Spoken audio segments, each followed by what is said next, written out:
नमस्कार, स्वागत है आप सभी का द करंट अफेयर्स शो में और ये हैं 1 सितंबर की मुख्य खबरें। तो स्टूडेंट्स, अब मैं आपको बताती हूँ कि केंद्रीय मंत्रिमंडल ने 31 अगस्त 2016 को किन्हें मंजूरी दी है। केंद्रीय मंत्रिमंडल ने अंतर्देशीय जल परिवहन निगम लिमिटेड के विघटन को मंजूरी दी। केंद्रीय मंत्रिमंडल ने साइबर सुरक्षा के क्षेत्र में CERT इन और CERT UK के बीच समझौता ज्ञापन को मंजूरी दी। केंद्रीय मंत्रिमंडल ने CLMV देशों के लिए परियोजना विकास कोष को मंजूरी दी। केंद्रीय मंत्रिमंडल ने विदेशी निवेशकों को परमानेंट रेजिडेंसी स्टेटस यानी कि PRS देने की योजना को मंजूरी दे दी। कंबोडिया, लाओस, म्यांमार और वियतनाम CLMV में भारतीय व्यापार के आर्थिक अवसरों को बढ़ाने में सहायता करने के लिए केंद्रीय मंत्रिमंडल ने 500 करोड़ रुपए के कोष के साथ एक परियोजना विकास निधि को हरी झंडी दे दी है। तो अब मैं आपको बताती हूँ कुछ प्रमुख नियुक्तियों के बारे में। ऊर्जा और संसाधन संस्थान ने आधिकारिक तौर पर TERI यानी कि टेरी विश्वविद्यालय के नए कुलपति के रूप में पूर्व वित्त सचिव अशोक चावला की नियुक्ति की। अनुराधा राव को SBI म्यूचुअल फंड के प्रबंध निदेशक और मुख्य कार्यकारी अधिकारी के रूप में नियुक्त किया गया है। GST विधेयक को पारित करने वाला गोवा 15वां राज्य बन गया है। इसके साथ ही राष्ट्रपति की सहमति के लिए 50% राज्यों ने इस विधेयक का रास्ता साफ कर दिया है।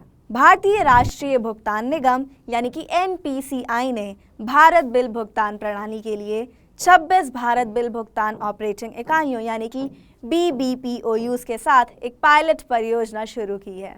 लॉजिस्टिक परफॉर्मेंस इंडेक्स की इस साल की सूची में भारत 19 स्थान आगे बढ़कर 35वें रैंक पर आ गया है।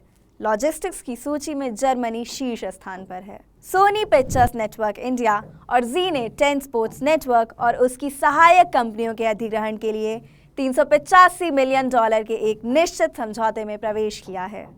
भारत की सबसे बड़ी डिजिटल पेमेंट कंपनी मोबीक्विक ने 12 राज्य बिजली बोर्डों के साथ गठबंधन की घोषणा की है।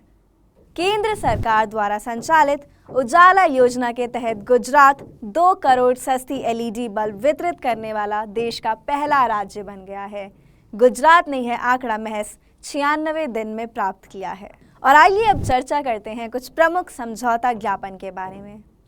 शहरी विकास मंत्रालय ने अमर चित्रकथा के साथ स्वच्छ भारत पर 32 पेज की कॉमिक प्रकाशित करने और वितरित करने के लिए समझौता ज्ञापन पर हस्ताक्षर किए हैं। गोवा सरकार ने गूगल इंडिया के साथ डिजिटल साक्षरता को बढ़ावा देने और राज्य में डिजिटल परिवर्तन ड्राइव करने के लिए एक समझौता ज्ञापन पर हस्ताक्षर किए हैं। झारखंड लोक निधि प्रबंधन प्रणाली यानी कि PFM लागू करने वाला देश का पहला राज्य बना। स्टूडेंट्स, क्या आपको पता है कि किसको मिला है entertainer of the year award? तो ये कोई और नहीं बल्कि हैं अभिनेता इरफान खान और इनको CNBC द्वारा entertainer of the year award के साथ सम्मानित किया गया। और अंत में बारी है खेल जगत से जुड़ी एक मुख्य खबर की।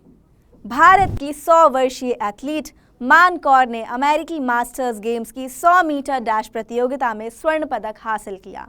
तो स्टूडेंट्स, फिलहाल के लिए इतना ही। आइए अब एक नज़र डालते हैं प्रमुख सुर्खियों पर।